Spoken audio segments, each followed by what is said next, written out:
What's up, everybody? Welcome to Kind of Funny Games Daily for Thursday, September 9th, 2021. I'm one of your hosts, Greg Miller, alongside Forbes 30 Under 30, a.k.a. the second best baby blues in San Francisco, a.k.a. the engaged one at Tim Geddes. Tim, how are you? Doing fantastic. Let Tim host. And everybody, do not fret, do not worry. Of course, we will be doing a live trailer reactions to Matrix, what's it called? Resurrections, after Kind of Funny Games Daily, right here on twitch.tv/kindoffunnygames. Let me tell you, I've been seeing all these people all morning freaking out about this Matrix thing. You know what I mean? You people got a trilogy, 2/3 of which was dog water. Your trap, and you're right? so excited. Everyone,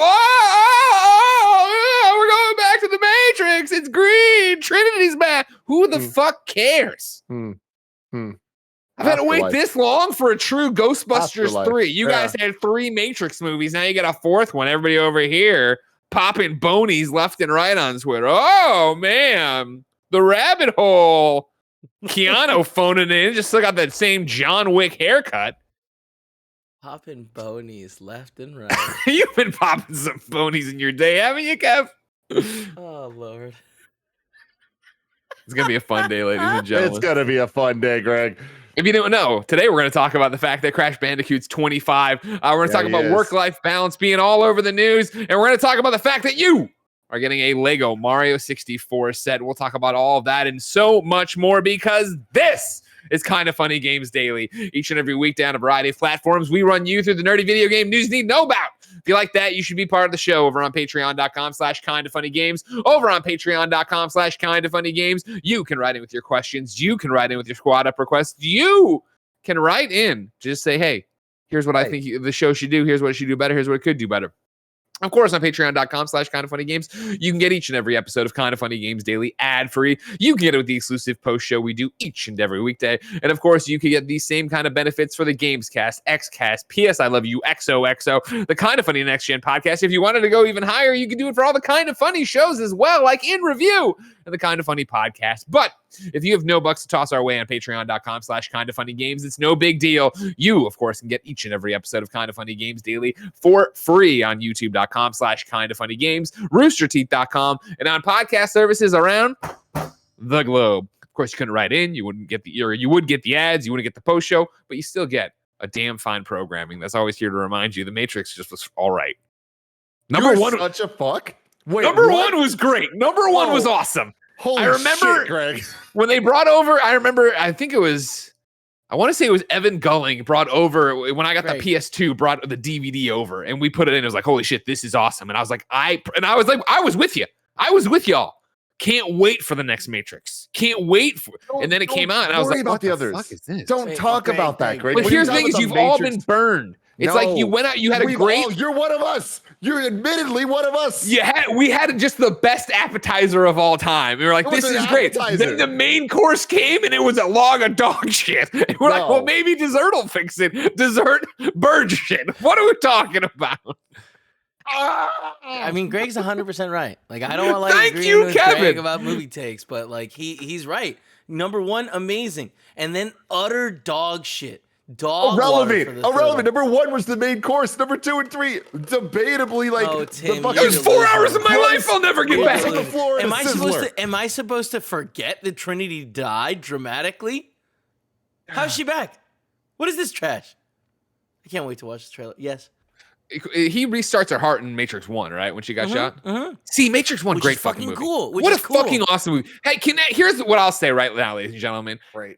I'm not even going for your eyes or your balls right now. I'm just being your friend Greg and being honest over here. How awesome would it have been if they never did anything after Matrix 1? Oh my God. Imagine that movie ended. We're all like, wow, what a fucking masterpiece. Instead, we're getting a 4th movie. Think of it that way. That's fine. But it doesn't, like, this movie takes place after those, right? Don't worry about all that. Oh, see, here's the thing. Me and Paula very recently, last year, watched Matrix 1. And she was like, should we watch Matrix 2 and 3? And I was like, there's no reason. It ends here. There's no reason to make yourself sad. And now we're going to do an in review, I'm sure. Yeah. And she's going to have to watch 2 and 3. Ugh. Yeah. Ugh. housekeeping for you. It's September here on twitch.tv/kindafunnygames. Viewers across the platform, so it's actually everywhere, and throughout the month can take advantage of 20% off subscriptions for the first-time subscribers and gifted subs. Your support means the world to us here at Kinda Funny, and right now you can take advantage of this deal and receive benefits like ad-free viewing, sub emotes, and more. Of course, ladies and gentlemen, if you're listening later on a podcast service of your choice, consider coming over to twitch.tv/kindafunnygames, kicking us a sub. Remember, if you have Amazon Prime and you never even use Twitch, you have a free sub to give away each and every 30 days. They don't remind you. They don't want you to remember. They just want you to, forget about it and not use that benefit. Remember, there's a PlayStation showcase today at 1 p.m. Pacific. 40 minutes of PlayStation goodness. We'll be reacting live on twitch.tv/kindafunnygames. If you're listening later and you would like to see what we thought as it happened when we didn't know anything, because in the future we'll know everything, you can go, of course, to youtube.com/kindafunnygames, where we post all of our live reactions for game stuff. And Tim, on that note, we go to patreon.com/kindafunnygames, where Ignacio Rojas writes in with last second PlayStation showcase predictions. Nick, or Tim, clear your mind. Don't look at the doc. All right. Clear your mind. Completely empty. Okay, Grim. By the time you're reading this, you'll be hours away from the PlayStation showcase. Since you guys weren't a part of the PS I Love You XOXO predictions, I'd like to get a few predictions from you. First, Tim, clear your mind. It's clear. Is this going to be a big presentation, or will it just be an average one? Bless and I talked about this a little bit when this was announced last week on Games Daily, but I feel like it has to be a big one. Like just the way, with the fact that PlayStation didn't have to do this year, given the state of the world, given the state of play. I made that joke last week as well, accidentally, and I did it again accidentally this time. They kind of just don't need to do this. The PS5s are not readily available. It's not like there's going to be some big announcement that, hey, everyone, we found a way to make more. They're all here. Everyone that wants one, you get one, and you get one. It's just not possible, right? Yeah. And we already kind of know a lot about the fall for PlayStation, and specifically for PlayStation 5. And we know a little bit about next year. So for them to come out and the way that they talked about this, and they are using the same nomenclature as they did for the showcase they had last year, that was their PS5 kind of reveal event, that if you remember, kind of was a two-parter event, where there was the one in, I want to say June, and then there was the one in, I want to say August. But those dates might be wrong. But there was that level of time between the initial reveal of the PS5, we see the box, see that there's two different ones, all that, and then getting that other event that focused on big reveals, Final Fantasy 16 and all that stuff, right? Yeah. So they announced a lot. So I'm expecting we'll get some updates on games, both that AAA perspective, all the way down to the indie, the Strays, and the Solar Ashes, and like a lot of those games that we saw at the showcase last year. Based on that showcase, it'd be impossible to not expect this to be a huge presentation for Sony. That was, in my opinion, the most insane back-to-back conferences we've ever had, up there with some of the best E3 Sony shows and any Nintendo Direct. I'm with you. I think, yes, this will be a big one. This will not be an average one. This will not be one where we go, okay, that was cool, right? I think even the fact of their messaging, right? The PlayStation or the showcase will weigh in at around 40 minutes and include updates from PlayStation Studios and some of the industry's most imaginative developers for games releasing this holiday and beyond. I think that if you're going in and you're talking about what's going to be happening in PlayStation Studios, if you're talking about your first party like that, we are going to get something big, which I think then leads into some more of Ignacio's things. Clear your head. Clear your head. Don't look ahead. Don't look ahead, Tim. Look away, Marion. I don't even have the doc up. Look away, Marion. Remember Indiana Jones, right? Mm-hmm. You want to talk about a movie that, like, with the exception of Crystal Skull, every Indiana Jones was fun. There you go. Not like The Matrix, where you had two garbos. Will Sony finally confirm Blue Point's acquisition today, Tim? Oh, it gets rough because these PlayStation showcases haven't been, I'm coming out on stage and I'm going to talk to y'all about stuff. So I don't really know how that would fit unless it's a little more subtle. And like, even this wouldn't make sense because this happened for Demon's Souls, but like seeing the PlayStation Studios logo. Because if you remember, Greg, last year, one of the coolest moments of the PlayStation reveal event was the amount of times we saw the PlayStation Studios logo open a trailer. Right. And it was like, oh, my God, they're really going to give us Miles Morales and Ratchet and Horizon and a tease at God of War, like, and Gran Turismo. Like, holy crap, that was a fucking show. Yeah. And it's like, I can imagine them and Demon Souls as well. I can imagine them having the PlayStation Studios thing and Blue Point like there, and it's like that type of thing and then a tweet afterwards being like, "Hey, Blue Point's with us." Well, here's what's interesting about it. Stick with me. So, to Ignacio's question, will they confirm Blue Point's acquisition during the showcase? I'm with you, Tim. I think it's a clunky. How do you do that? It's probably the disembodied voice. Is it going to be Herman Hulse? Is it going to be Talking Heads? We don't know what we're getting into. Yeah. But for what we've seen with most of the other ones, I would say you don't do it. I would say you show a Blue Point game and then you talk on the blog about the acquisition, right? Yeah. However, let's take that line of thinking to this next question. Will we see a new Silent Hill and or something Metal Gear today? Feel it in my balls that we're seeing something Metal Gear. And like, look, I'm Tim Geddes, Gatorade, get hype, craziness, all that stuff, right? Yeah. And what it really comes down to is, there's going to be a lot of people. I'm not even looking at chat right now, but I'm sure there are people just being like, Tim's setting himself up to be disappointed. At the end of the day, everybody, I like to be excited about video games, and I like to hope and dream for the things that I hope and dream for. And when it comes to PlayStation Studios and when it comes to what they have done so far with the PS5 and what I expect them to keep doing, it's really hard to be disappointed, because even if one thing's not there, even if God of War's not there, even if Spider-Man's not there, something else is gonna be that's really damn exciting to me, because they've just set up this world where instead of there just being the one thing of, oh, Breath of the Wild's not here, it's gonna be a letdown. We're talking about God of War, we're talking about potentially Spider-Man, we're talking about Last of Us, we're talking about Naughty Dog in general, we're talking about Metal. There's so many options. What's Blue Point remaking? So with all of that, like, sure, it is pie in the sky. There's not too much evidence pointing towards it, but there's also not no evidence pointing towards Metal Gear from Blue Point. Do they show off God of War gameplay? I also am fairly confident we're going to see God of War. But is it going to be? Yeah, I was going to say, do you think it's going to be a cutscene? Complicated, but I mean, at the same time, like, why not? Like, I don't think it's going to be like a full ass gameplay demo. But I can imagine like we get a little bit of it. I think this will be more on the teaser side than anything, but I wouldn't be surprised if we see like a condensed version similar to the reveal of God of War 2018. Sure. Where it's like that was gameplay, right? But it wasn't like that long or that it wasn't like really showing you the gameplay of it, right? It was very much like the cinematography. Exactly. Yeah. And I think we see God of War today, and I don't think we get a gameplay deep dive, but I think we see God of War. Mm-hmm. Here's Ignacio goes on, clear your mind. Do they confirm storage expansion is available now /soon?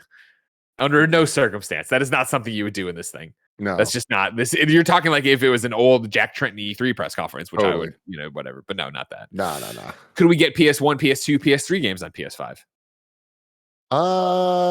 Extremely unlikely. I say no, not today. Yeah. It's a yes/no thing. Don't give me your extremelies. All right. Put some skin in the game. All right. Then no. Don't play it safe like they did with Matrix 2 and 3 Garbo movies. Is that what they did? Are we getting a collection of older games on PS5, i.e. Infamous or Resistance? I mean, black and white, no, I would say. Yeah, that's the one that sucks the most, because that's one I want to believe on. You know what I mean? Like, I want to believe on Metal Gear, obviously, as well. But I want to believe. There was a rumor we talked about from comicbook.com this week about an Infamous. And I'm like, God, I just can't. I can't believe it. I want to believe. I can't believe it. The thing is, to go back to Blue Point, and I was talking about the evidence. Like, remember those tweets? Like, there were many tweets, not just one. Like, multiple tweets from Blue Point that were kind of like being cheeky and hinting, and they hinted at Demon Souls, which now exists, right? They also hinted at Silent Hill. They also hinted at Metal Gear. They also hinted at Castlevania Symphony of the Night. All of those, except for Demon Souls, Konami games. So there's something there that can't just be a like accident, right? And they know what they're doing. Like, you don't want to abandon this and fuck people up till they don't care anymore. The final one I'll have you clear your mind for from Ignacio Rojas. Did they show off Abandoned? Ooh, I can't tell you. No fucking way. It is nuclear. That is uranium. You don't want to touch that nuclear waste at this point. Poison the chat. Get everybody fucking mad about something. No. Yeah, I don't know. I mean, what's the plan? What is that game? What's the plan for that game? What is Sony's involvement with that game and with the buffoonery around it? We'll have to see. Wouldn't be surprised if we see it. And it's bizarre as shit. Remember, ladies and gentlemen, you can write in to be part of the show on patreon.com/kindoffunnygames. But if you're watching live, you can correct us and in real time at kindoffunny.com/you're wrong. Charlie Jacobson writes in to say the second PlayStation conference was in September 2020 when they announced the pre-order for the PS5. And then also the Kunka writes in to say Neo restarting Trinity's heart is in Matrix Reloaded, not Matrix 1. So Kevin, you fucked me on that one.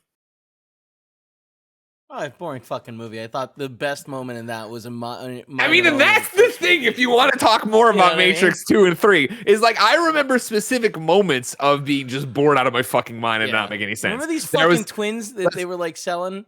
They restart the heart, and then the woman eats cake and has an orgasm. That's what I remember. And like these are moments they should have just. Kevin, I'll tell you, I'll do the Nick Scarpino thing. You take Matrix 1. Leave it as is, but you add in 15 minutes of scenes grabbed from these other movies, you'd have one great movie, and I'd be like, oh, this is a conclusive ending to this movie. I love how you're out here acting like anybody has ever defended these sequels.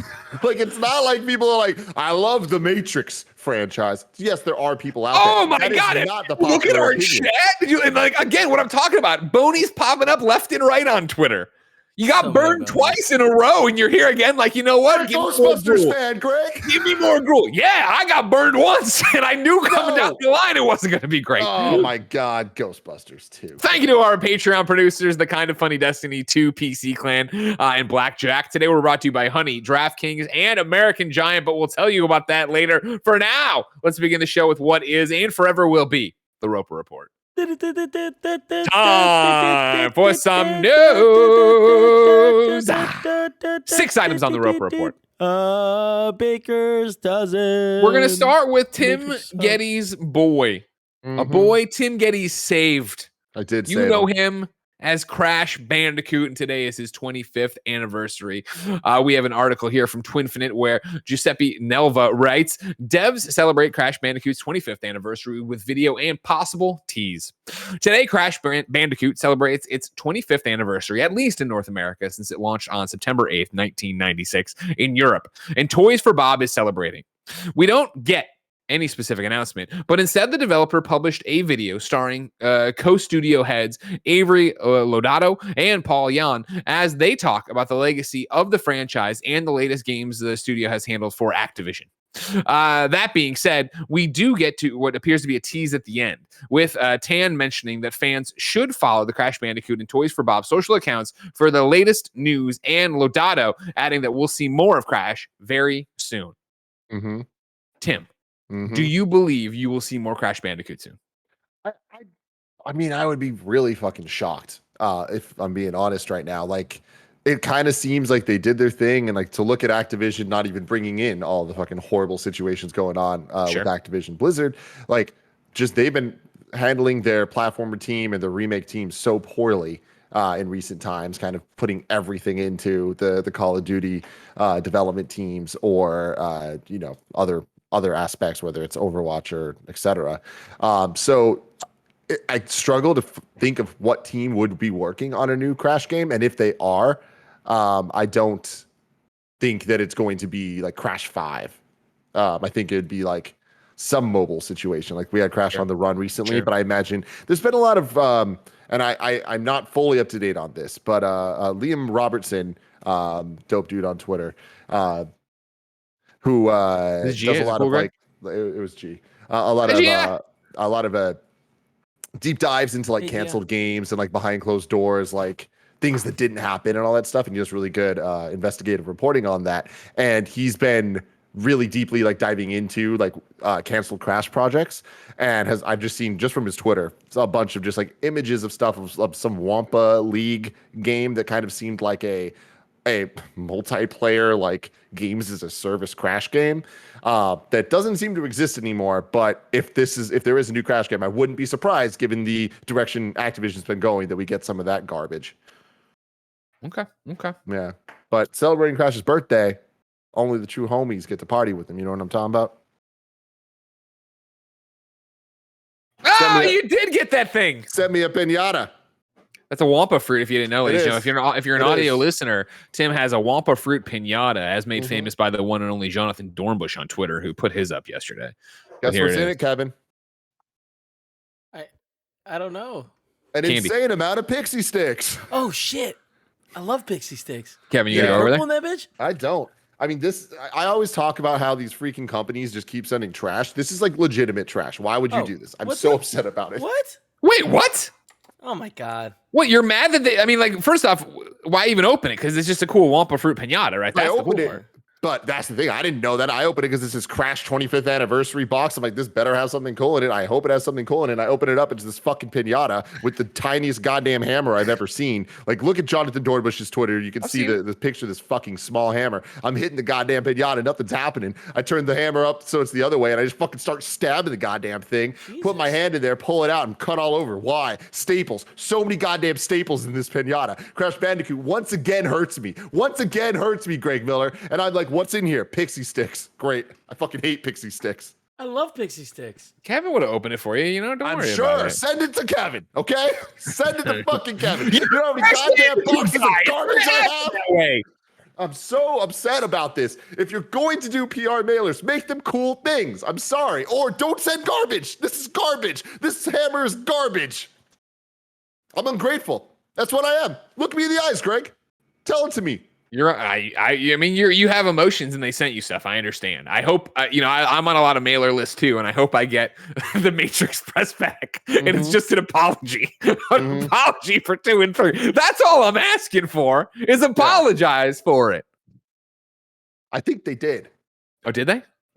No idea. I think they did with Speed Racer. Kebabs, of course, ladies and gentlemen, a kind of funny community member you may know. He writes in all the time and is in that chat all the time. Also, right behind Tim is the biggest Crash Bandicoot fan in the world. Sorry, Cheeks Jr. Kebabs writes in and says, what's up, KFGD crew? Today is Crash Bandicoot's 25th anniversary, or birthday. The original games have always been contentious for the way they handle 3D level design, basically being side-scrollers with the camera behind Sonic's ass. That's what he says. What do you think is something Crash did well that Sonic and Mario didn't do in their 3D outings at the time? Timothy, you're an expert at Crash Bandicoot and all things coot. Platforming. Like they translated 2D Mario games to 3D in a literal way, where Mario 64 went a completely different route and made it a big sandbox collectathon adventure, kind of a way more open experience, whereas Crash was 100% based on the platforming obstacles and dodging enemies and timed jumps and all that, which you look at Mario 64 and there's a handful of stars that require some like precision platforming. Like in the pyramid, there's a bunch of stuff. TikTok clock, there's a bunch, but otherwise, it is just kind of more about exploring and collecting things. And then you look at the Sonic side, and especially that era. I mean, we didn't even really get a 3D Sonic game until Adventure on the Dreamcast, which it's the anniversary today of the Dreamcast. It is September 9th. Wow, look at that. Nobody remembers. They only remember Crash Bandicoot. Yeah, and with Sonic Adventure, it kind of went a little bit more of a hodgepodge, like different gameplay styles with multiple characters, and some didn't work and some really didn't work. I'm spicy today, everybody, and I don't mind. Do it. Be spicy.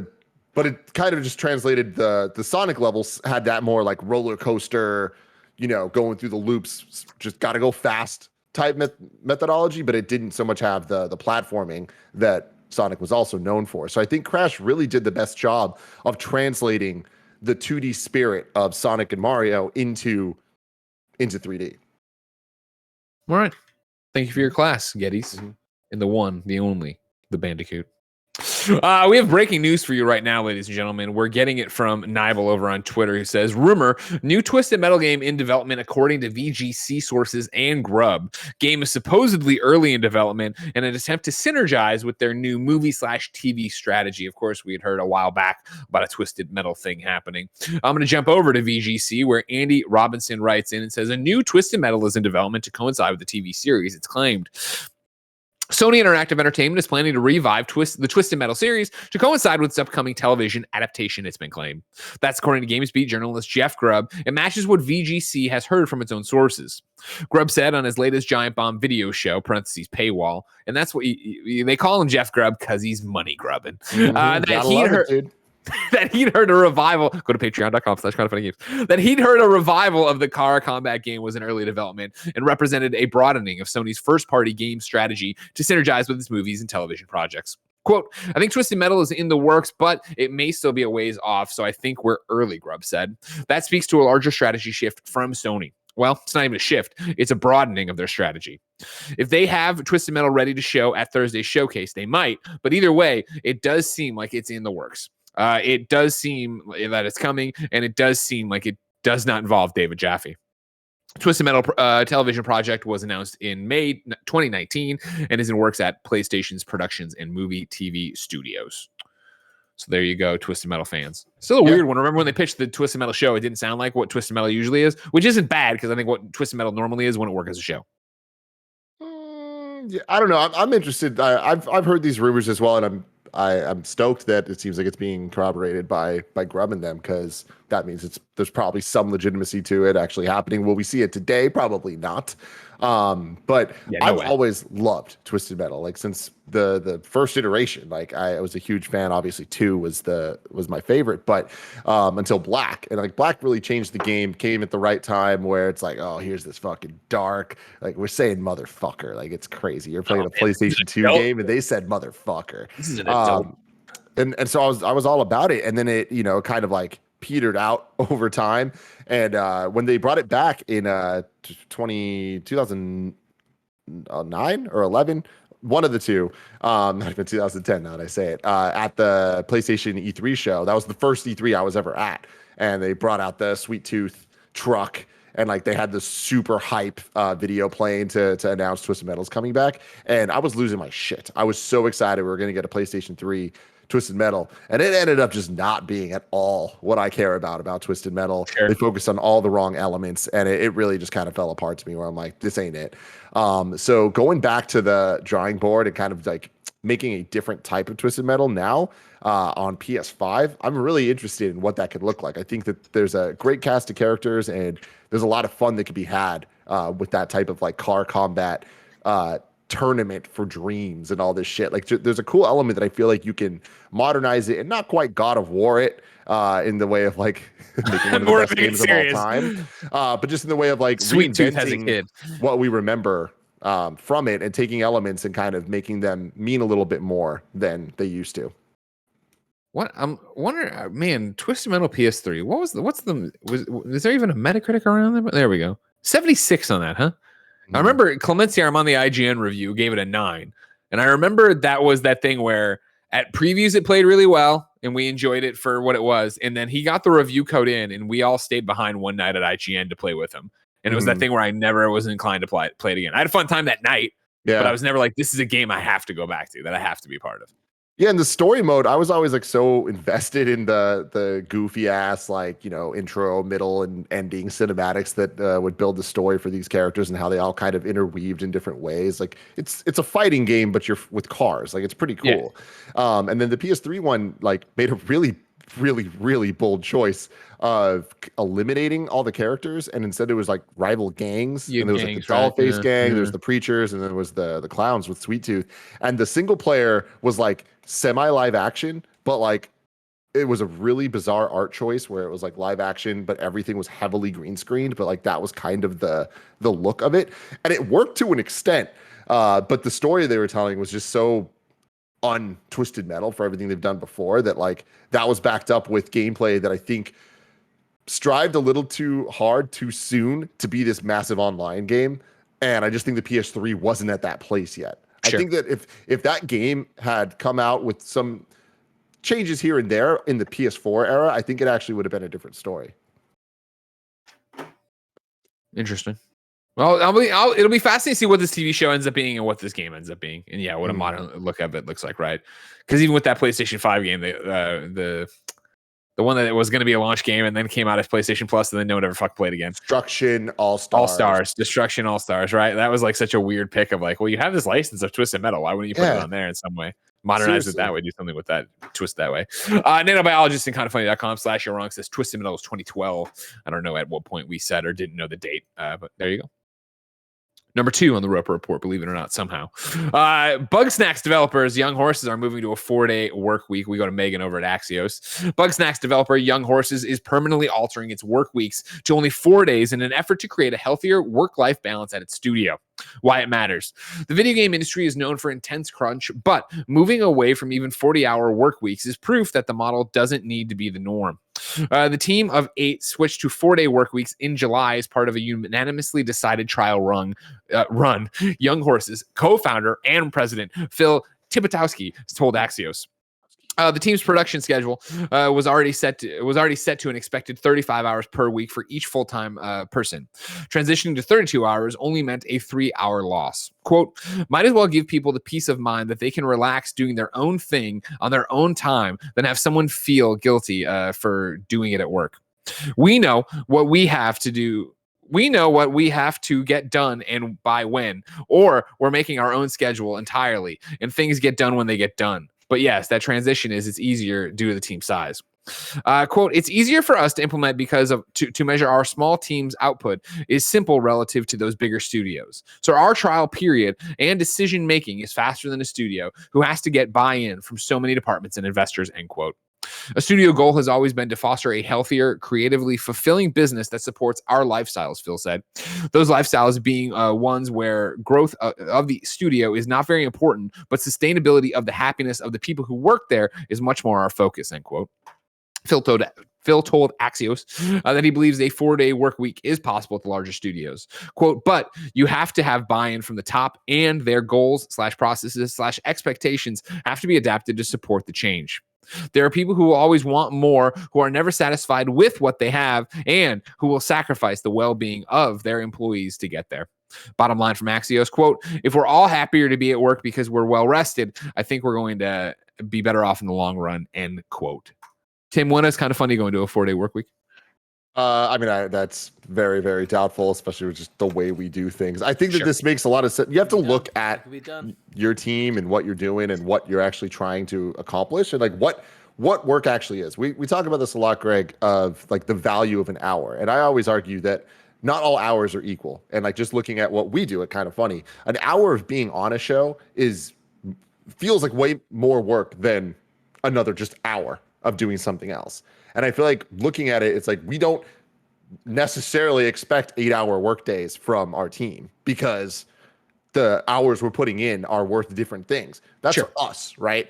Looking at this small development team, video games are different. Like the way that things are kind of judged and expected and the responsibilities, like only the people at that company know how to look at it and make sure that they're hitting their goals and accomplishing what they're trying to do, which at the end of the day is the sole goal of these jobs, right? Is like making this video game for them. So if this works best for them, that's awesome. And it's great that they can kind of like put their foot down and set this as a, not a standard, but as an option, like just to show other developers like, hey, like, look, there's another way to do things. Just because you've been doing it this way for so long doesn't mean that that is right for you and right for your team. Yeah, I think you nail it on a lot of different fronts there, right? Of like, obviously, as the industry struggles with crunch and struggles with work-life balance, it is about, these personalized solutions. And I think, as Phil talks about in the article here, in, Young Horses being a small team means they're able to sit there and figure it out. And I'd like to think that that's how Kind of Funny is too, right? Where it's what you're talking about, that, when you do push yourself too hard or too far, or you feel like you're getting stressed out, or you see something coming down the line, you're able to tell us like, okay, cool. Like, Kevin does it when it needs to. And I know Kevin obviously makes everything runs around here, but it is that thing of like, all right, cool, I'm going to take this afternoon off, or I'm going to try to pop off for this day. And sometimes like that, Avengers stuff, we couldn't do it the way you wanted to, Kev, but we hope that nets out in the end. And we hope that, like Blessing talks to me all the time about it, right? Of like, we juggle a schedule and he's on 2 shows back to back. So in the afternoon, like he's kind of a ghost, right? Like he's on Slack if you need him for something, but he's playing a game. He's resting. He's doing whatever he needs to do because we're trying to move people around for the best work-life balance possible and energy and quality of life, right? And I think that again is something you can see at a small company like this, whereas like at a bigger company, it would be a struggle. And I'm not casting stones, but at IGN when we worked there, right? Like it would have been weird, I feel, for me to leave a day early, or you leave and you just knock off every so often on an afternoon. It could have been possible. I could have had that conversation with the boss. I could have done whatever. But I didn't. And it would have been, it's the same thing you always talk about with like an E3 or whatever. Everybody in the trenches working nonstop, doing this whole thing. And you feel like that's what you have to do, even if you're not mentally there. Even when I was going through chemo, right? Like I didn't want to leave early. Yeah, no, I mean, it's interesting. And I feel like we're so lucky that we had that experience, because then when we went to Kind of Funny, we were able to look at it and be like, we need to count playing games as part of your work day. Mm-hmm. Like that is part of your job when you're blessing. For depending on who you are, certain thing, watching a movie for in review counts as work, Sure. So it's like that type of stuff, I think. And again, those hours, in the same argument I made earlier of like being on a show, that 1 hour might equal more than 1 hour. I think that watching a movie might equal less than an hour for that hour that it is. You get what I'm saying? But like, that's just that understanding of what the actual job is and what the role is and how to make the best product at the end of the day for whatever that product is. And I just think it's all about expectations and an understanding of you are working as a team and what you're getting compensated for that work. So with this, them saying it's 4-day work week instead of 5, it's like there's a lot of questions I have that I'd be interested in. Like, does this mean that like there's an expectation that they're working more hours each of those 4 days or not? And if so, like, what is that expectation with salary versus contract? Like, sure, there's so many layers to the reality of workforce and how all this works.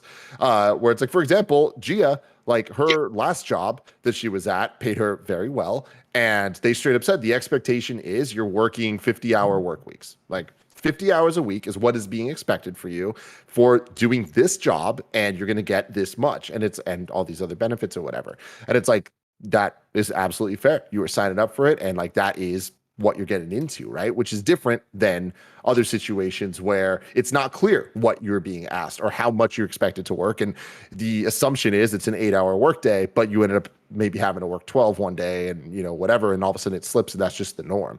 And you're not getting compensated for that. You're not like, nobody's looking out for you in that situation. This, at the end of the day, is good because people are looking out for the situation. Is this the right way to do it? I don't know. Should this be the standard? I definitely don't think so.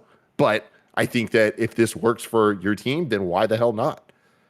And I think that's the biggest thing. What works for your team, right? And even Phil has the quote in here. Quote, "We know we have to get done and by when, or we're making our own schedule entirely and things get done when they get done."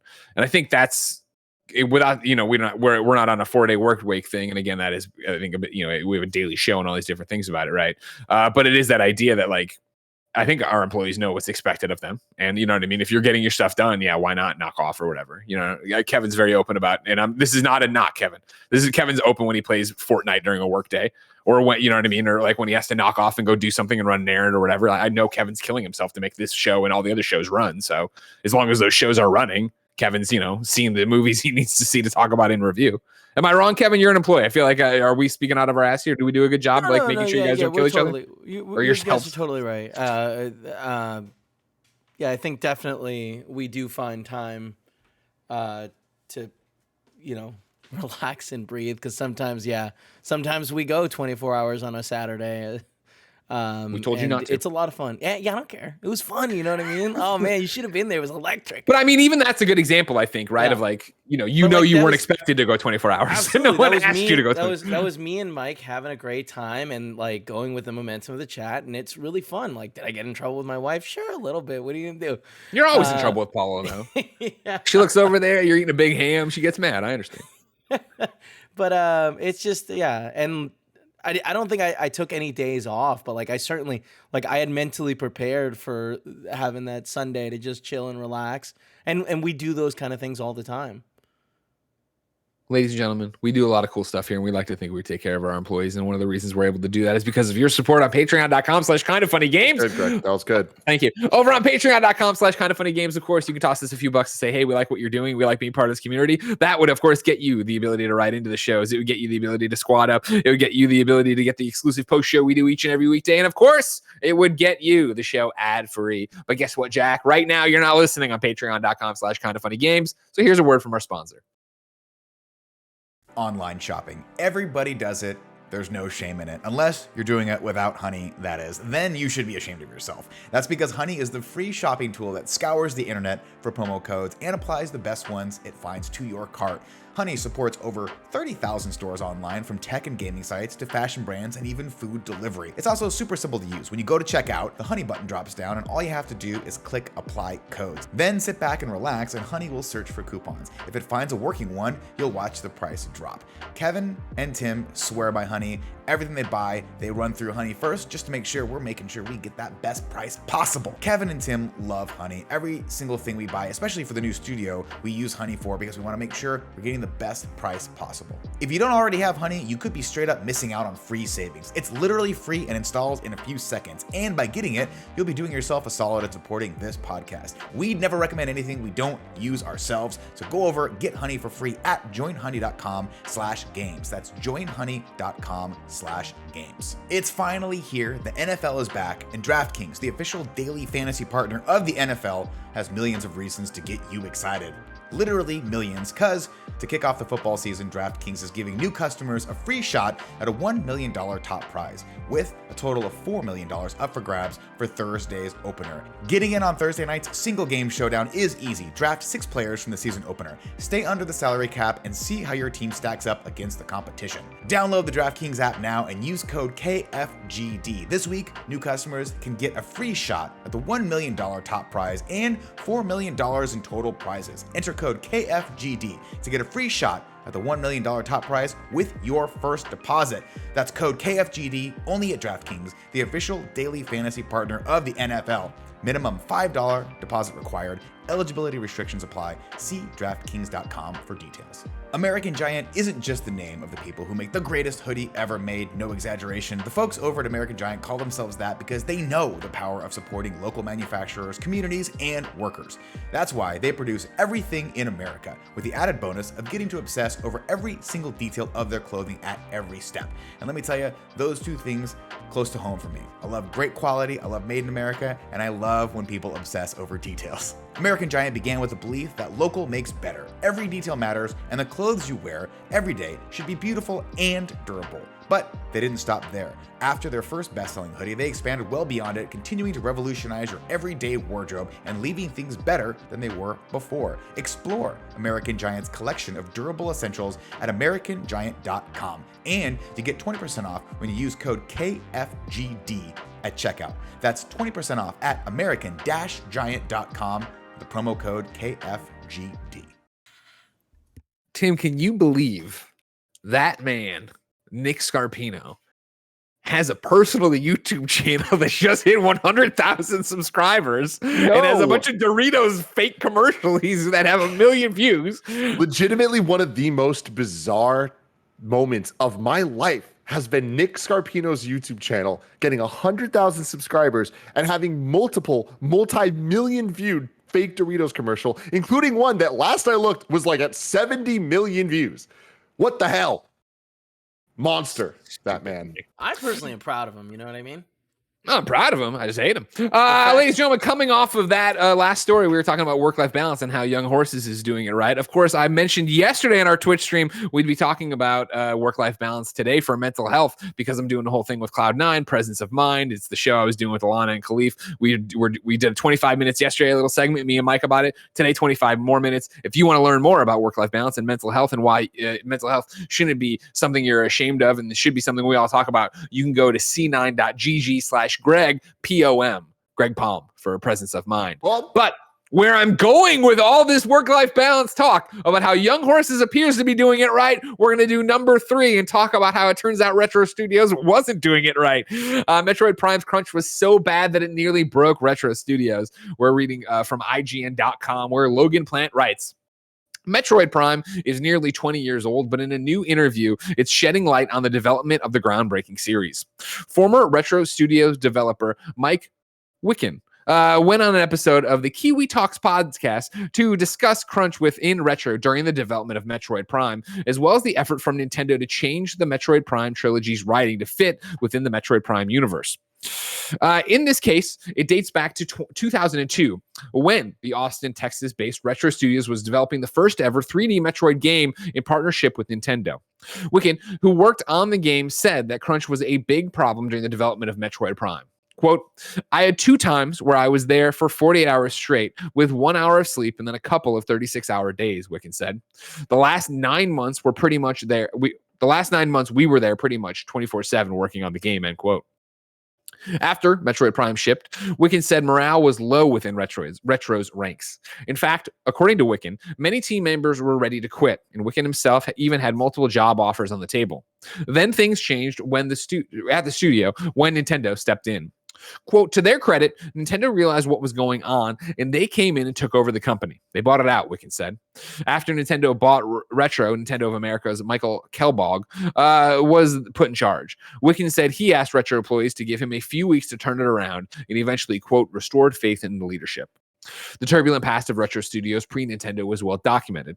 The studio has a history of layoffs, crunch, and unrealized ambition prior to Nintendo's decision to step in and put Kellogg in charge, who is still the president of Retro Studios today. Tim, crunch sucks. This is ridiculous. 48 hours work, you know what I mean? Like, this is, again, where it's one of those, I think, as much as crunch gets talked about now, and people are like, why do you talk about it so much? I think it's because it used to be this bad. And I'm not saying it's not probably this bad somewhere we don't know about or anything else, but like crunch has gotten better. I think the more people have talked about it and realized this really isn't acceptable. Well, you just gotta learn from these lessons, right? Like this being talked about 2002, like that's a long time ago, and it's like that, but it's also not that long ago. Video games have only been around for a handful of decades, so with this, it's like we need to kind of learn some lessons, and the more these things are being talked about, like as bad as they are, and like they're absolutely horrible, but it's like if we weren't talking about this right now, we wouldn't know, you know? So it's like I feel like these 2 news stories back to back like are just a good example of the shift that is happening, and it's I don't even want to say it's slow. I think it's actually, in the grand scheme of things, happening really quickly, where there's a lot of things that go hand in hand, whether it's work-life balance, whether it is mental health, whether it is just like the understanding of what could be expected from video games in any way. And I think there's a much better understanding, and like there's a much greater ability for people to of any kind of range be able to create video games as an indie developer if they wanted to, because the tools are out there. There's a lot less like gates to get behind in order to get into game development. So with more developers out there, with more access to information and knowledge and ability to kind of have different teams pop up, like there's going to be a lot more people that are all of a sudden in charge of a team making a video game, and they never planned for that, but because of these conversations, they're going to be a little bit more well equipped to, from the ground level, make sure their team's being ran well, making sure that their team is being treated fairly, so that it doesn't turn into an issue when hopefully they become a major developer one day. Yeah, 100% right. It has to be something moving from the core, and you have to have it, I think, come from the ground up. And so I think the fact that more people are willing to talk about it now and out these practices that are, you know, abusing the workers, when those workers eventually get promoted, or are able to change it now, but get promoted up, they're able to say, we don't want that. We don't want to build it. It's similar to what we were talking about earlier with work-life balance for Kind of Funny, right? So we don't want people to feel the way we felt. And again, I'm not trying to damn IGN. It's just where we worked before, right? But it was that mentality in your own head. We want to drive out, and that comes from a boss level, right? Of like, I'm taking 3 months off for paternity leave right here as soon as this kid pops. And it's like, that's not exclusive to me because I own the company, right? It's the fact that we want to make sure we're taking care of each other and our families that are also intrinsically tied to making Kind of Funny. Yeah, totally. And, you know, to be extremely honest about my experience at IGN and my experience with the people around me at IGN, it's like there was a lot of those bad situations, but they didn't feel bad. They felt like normal. It felt like bonding. It felt like bonding. It felt like a bunch of positive things. And it's like, looking back at it, honestly, I look back at it with nothing but fondness. Like, of course, I have my criticisms, but like, even like the crunch of the bad stuff, it felt fun. It felt like we're all in this together. We're all doing something together. And it's like, that is the problem, right? Is like that you know, and in some ways it's not the problem. It just shows that it, like, even when it is not that bad, it can be bad, and you just don't know that it's like wearing away at you, and it shouldn't be that way. That's the thing. And I think that because of all this, I guarantee IGN's not the same anymore. I guarantee that they've adapted and changed, because the whole industry has adapted and changed because they have to, for good reason. Well, IGN wasn't even the same when we were there, right? When we were leaving compared to when I started in 2007. Like I remember that first or second. No, it would have been the second E3 because we actually had a war room. And like, you know, it's when IGN covered everything. The thing was we were going to cover every game at E3. And I remember almost skipping the team celebration dinner because I still had to write I still had to write a DS preview of Agatha Christie's murder mysteries or whatever.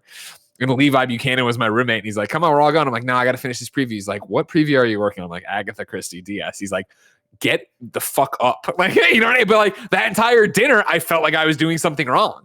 Because everybody else was there, like, oh, and I'm done and I don't have to write anymore. And I was like, oh, fuck, I still have to write this Agatha Christie thing. You know what I mean? And it was this, you know, yoke on my shoulders of we are covering every game. This has to happen. Yeah. Ridiculous. Let's continue on talking about things changing in the industry. We're going to go to number 4. Ubisoft's got a new CCO. This is Eddie at GameSpot, of course. He talks about it in the opening paragraph. I don't have to recap. Following reports about Ubisoft's alleged toxic frat house culture, the French publisher has announced the appointment of a new chief creative officer who will be responsible for working with the company's studios to, quote, include diverse perspectives and sensibilities. However, a Ubisoft workers advocacy group has expressed some concerns. Igor I would say Man Show because it's like Bo, but with a C show, right? Man Show, you think? I'm going to say Man Show until somebody corrects me. A 20-year veteran of Ubisoft who most recently worked as creative director on Riders Republic will be the new chief creative officer, reporting to CEO Yves Guillemot. Man Show will also join Ubisoft's executive committee. Serge Hascott was Ubisoft's previous chief creative officer. He was called out for abusing his significant influence over staff and encouraging a toxic work environment. Guillemot stepped into the role in an interim. The chief creative officer role is a big and important one at Ubisoft. The publisher said Mancho will be in charge of, quote, defining and nurturing Ubisoft's overall creative vision and guiding the creative direction of its games so that they are accessible, irresistible, and enriching for all players, end quote.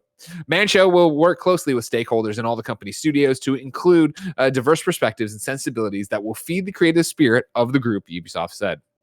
Mancho will work closely with Ubisoft's chief creative. And this is just going on the thing, blah, blah. We're going to grow Ubisoft. Regarding his own personal journey at Ubisoft, he started the company in 1998. He's been doing a bunch of stuff. A Ubisoft workers advocacy group, A Better Ubisoft, responded to the news of Mancho getting promoted.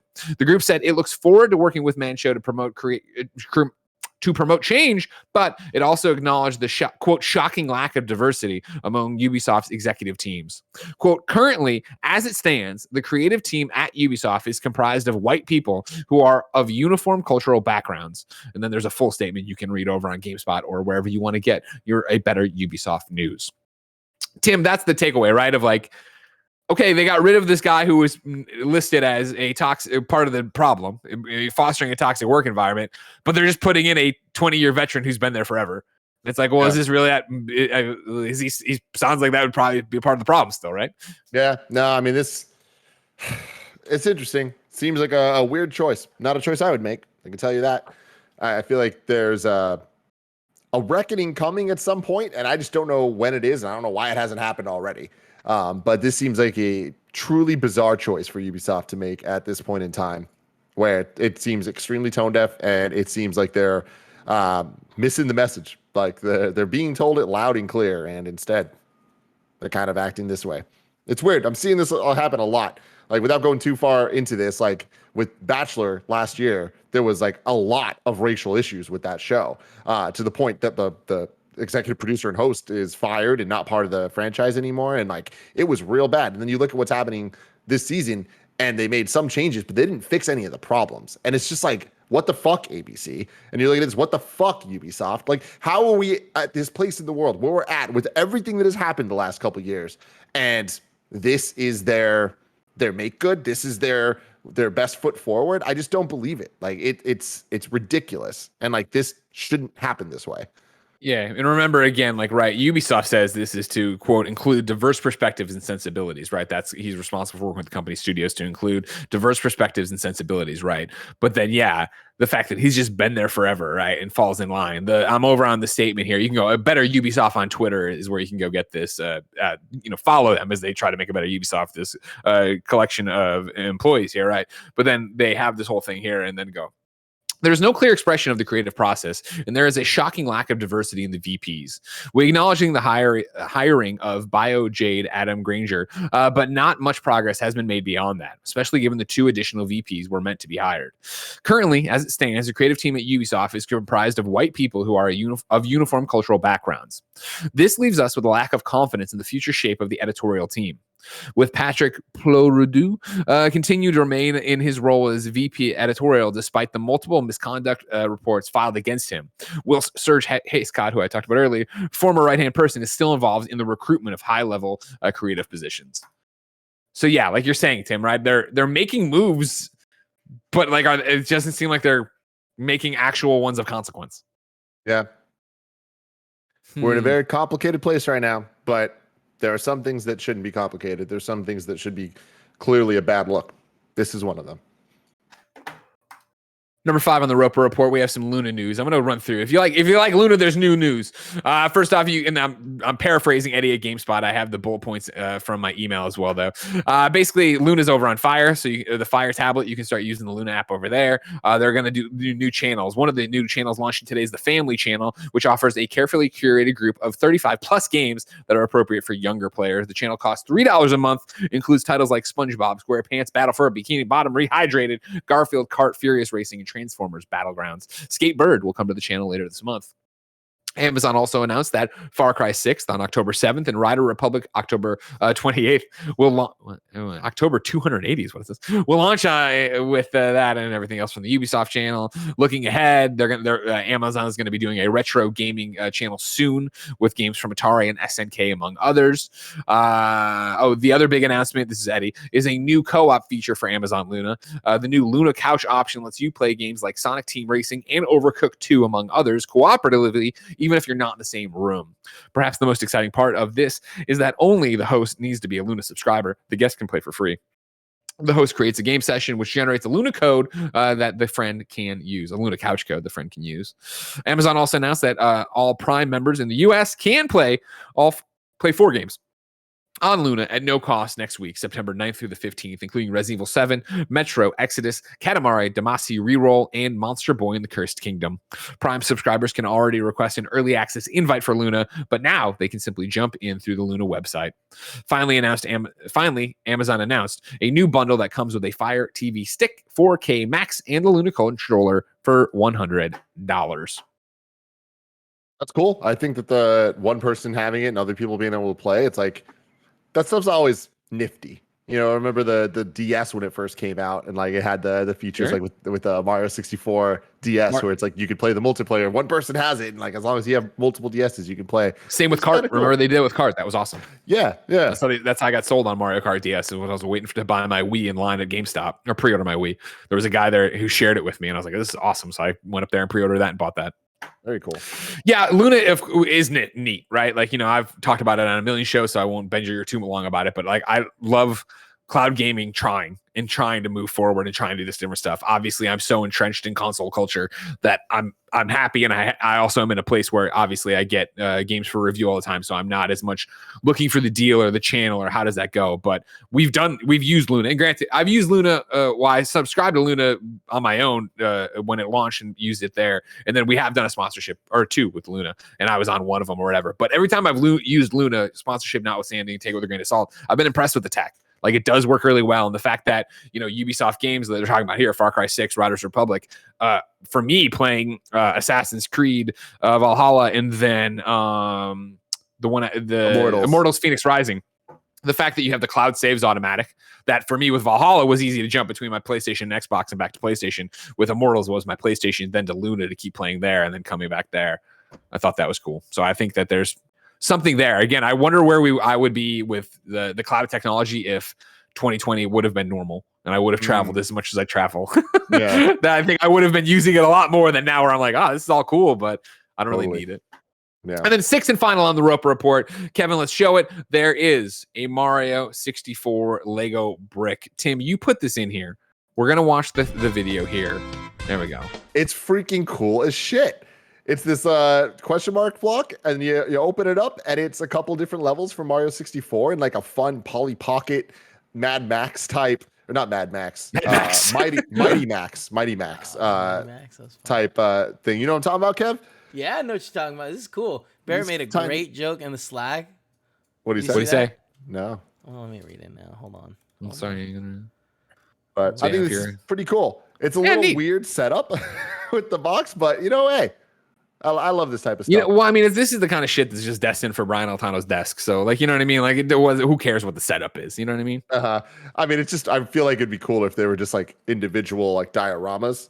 Sure. I'd be a bigger fan of that. Because like there's a couple cool, this style has been done before with Lego. Like I have a cool San Francisco like diorama that's the same minimal style, and it's just super rad. And I love when video games are kind of shown this love where there's clear reverence for these maps and these levels, and to kind of get them in this fun form. Like the Lego Mario partnership has been cool and interesting, and obviously geared towards kids more than anything. But I love that they're also doing this more fun kind of clear play at my heartstrings, right? Like, of course, like with the NES, the TV that they had, where it was like kind of like a playable version of World 1-to-1. Like that shit's cool, but like to go to Mario 64 specifically, like this speaks very loudly to me. Hold on one second. In the chat, Lakers Shed 2432 says LA greater than San Francisco, and we are going to time him out. Time out. Do they have like an iconic skyline? No, right? Yeah, LA? it's called Smog. You fucking got them. You got they can't breathe because of all the pollution. I love all of the sitting in traffic for 4 hours. You know what I'm saying, Greg? Let's go. Hey, Barrett, do you want to go somewhere in LA? Sure. Are we going 6 miles or 4 feet away? Doesn't matter. It'll be a 45-minute car ride, and it'll be just Every a massive time. humanity there. It'll be time. great. Greg, you're so funny. Funnier than Nick, some would say. Thank you. I am funnier than Nick. That is true. That is true. I'll tell you what's not funny, how bad Matrix 2 and 3 were. But, Tim, we can see soon enough as you are getting ready to do a trailer react to the new Matrix if it's good. But that trailer reaction is still so far away, even though it'll be up on youtube.com/kindoffunny later. If I wanted something more immediate, say what came to the mom and grab shops, where would I go? The official list of upcoming software across each and every platform is listed by the Kind of Funny Games Daily Show hosts each and every weekday. Yeah. Out today, Fallout Worlds is available for Fallout 76. It offers players the tools and flexibility to create, customize, and explore Appalachia like never before. Hindsight 2020, Wrath of Rakshasa is on PS5, PS4, Xbox One, Switch, PC, and Mac. Blood Rain Betrayal, Fresh Bites is on PS5, PS4, Xbox Series XS, Xbox One, Switch, and PC. The Artful Escape, Tim Geddes' Game of the Year, is on Xbox Series X/S, Xbox One, and PC. It's also on Games Pass. Couple things with that. First off, I highly recommend everybody give this game a shot. Don't think it's going to be for everybody, but if it's for you, it's going to be fucking for you. I absolutely love it. I adore the hell out of it. It's a max of 4 hours, and tomorrow I'm so excited about it that I want to re-experience it again. So I'm going to have Mike play on stream, and I'm going to hang out with him on twitch.tv/kindoffunnygames after Games Daily. It's going to be a freaking blast. Kev, I can't wait for you to see this game. I think you're going to vibe with it. There? Queen vibes, not Queen themselves. Oh man, but, Queen vibes are pretty good. You know what I mean? Yeah, it's pretty damn good. But check it out, and also check out our review on the Kind of Funny Games cast. You can get on youtube.com/kindoffunnygames or podcast services where we review WarioWare and Life is Strange: True Colors and Artful Escape. And I think we have a really good conversation about how we disagree about Artful Escape. And I think that it's one of the rare times where we're split on our opinions on a video game. It's true. It's a great games cast. You should check it out. Great review of that, Life is Strange and WarioWare. But for right now, Cybernetic Guru in the chat says, SF is just LA, but colder and less to do. Oh, and worse foods. We're going to time Cybernetic out as well. Every part of that was wrong. I know. Well, the colder. It's colder. I'll give you that. Yeah. Okay, that's and true. You know that's what? True. Let's be honest. It's better colder. 100%. Are you kidding me? Oh, I love that it's 95 degrees around here. I'm sweating my ass off from trying to in traffic. The AC broke today. Get out of here. You know what I mean? Sweat going down my butt crack. You know what I mean? Ultra Age is on PS4 and Switch today. Boulder Dash Deluxe is on Xbox One, Switch, and PC. The Tourist is on PS5 and PS4. Espagaluda 2 is on Switch. Neo Complete Edition and Neo 2, the Complete Edition, are now available on the Epic Game Store. This week in GTA Online, the new Karen Previon hits Southern San Andreas Super Autos, while those looking to make a name for themselves at the LS Car Meet can earn double car meet rep for all LS car meet activities, such as modifying vehicles in, you know what these are. If I'm not going to get into this, terrain of magical. Saying, Greg? I don't even know, but some GTA Online player dork like Blessing Jr. understands. Terrain of Magical Expertise launches today on PC, and then SpongeBob's Idle Adventures, the new mobile game based on the popular Nickelodeon franchise SpongeBob SquarePants, is now available global for download on Google Play and the App Store. Barrett, Courtney, give me your review. I don't know. New dates for you. A Juggler's Tale is on PC, Steam, Xbox, PS Play, and Switch all on September 29th. Ruin Raiders is coming to Nintendo Switch and PC on Thursday, October 14th, 2021. God Strike is also coming to PlayStation 4, Xbox One, PlayStation 5, Xbox Series X/S on October 14th. The next limited time collection event for Apex Legends Evolution will run from September 14th to the 28th. And then Football Manager 2022 is coming to PC and Xbox on November 9th. It's also on Game Pass, but Game Pass isn't a platform. A lot of people like to correct me sometimes when they're like, no, well, you said this game comes to Xbox, but you didn't say Game Pass. Not really. You gotta, you know what I mean? Come on now. But I'll toss this in here for a deal of the day. It's on there. Xbox deal of the day for you. Xbox free play days are back. Madden NFL 22, Tom Clancy's Rainbow Six Siege, and Blasphemous are all available for Xbox Live Gold and Xbox Game Pass Ultimate members Thursday right now until Sunday, September 12th at midnight. But like midnight Monday, you know, it's always confusing. Mm-hmm. Tim, we ask people go to patreon.com/kindoffunnygames where they can write in to be part of the show. They can get the show ad free. They can get the post show, and they can also write into Squad Up. This is where you give us your name, username, platform of choice, and why you need help in a video game. I read it here.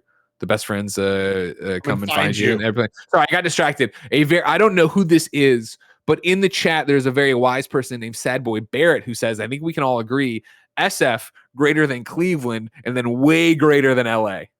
Yeah. I mean, yeah.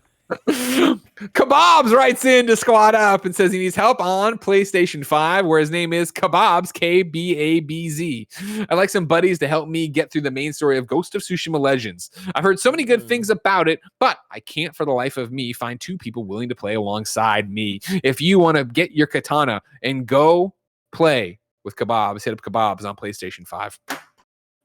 Tim? Mm-hmm. We ask people watching live on twitch.tv/kindoffunnygames to go to kindoffunny.com/you're wrong.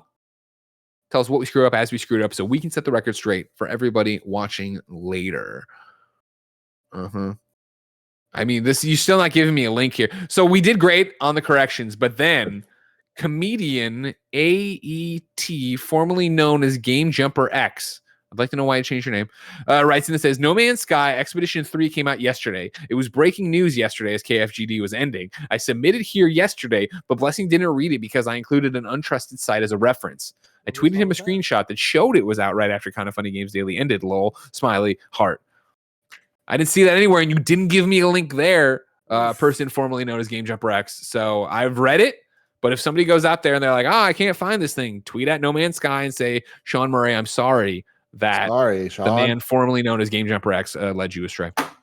Ladies and gentlemen, believe it or not, that's the end of Kind of Funny Games Daily for today. Tomorrow, I'll be back with Blessing in the co-host chair. You shouldn't go anywhere, though, if you're watching live on twitch.tv/kindoffunnygames. After this, pray for them. Pray for them because they have to watch this Matrix trailer and react to it and act like they haven't been burned twice back to back. You know what I mean? Act like this isn't a franchise that's been drugged through the street in the mud and the shit. Now we got to hold it up like it's some kind of ivory statue. After that, I'm going to play Infamous PS3. It's like that Superman statue in Batman v Superman, right? Oh, False God? Yeah. Yeah, it's an ugly statue. I don't know. I never liked the whole thing. Can we end this so I can watch The Matrix? Yeah, we can. After that, we're going to react live to the PlayStation showcase. If you don't catch any of that live, game stuff is on youtube.com/kindoffunnygames. Movie stuff is on youtube.com/kindoffunny. Until next time, it's been our pleasure to serve you.